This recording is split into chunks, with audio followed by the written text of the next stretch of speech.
И здравейте YouTube, аз съм Светлин от 35 и това е моята кандидатура за JustCraft.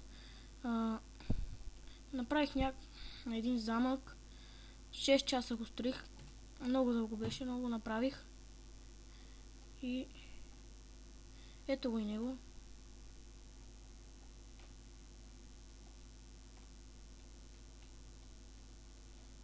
На 13 години съм, играя от 4 години Майнкрафт и дано ме приемете.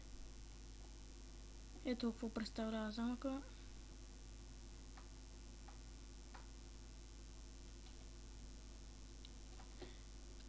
Тук е някаква градинка.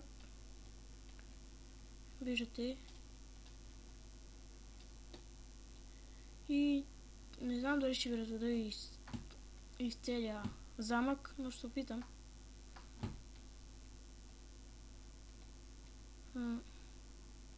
Отвътре не е нищо особено, аз се опитах го направя по-хубав отвън. Отвътре ето така. Виждате тук.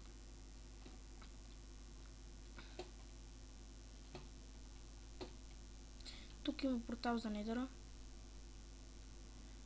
И не знам какво да кажа.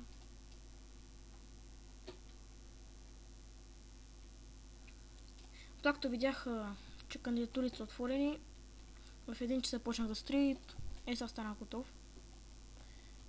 Мисля, че доста хубаво се получи от замъчето. И надявам се да ме приемете и чао!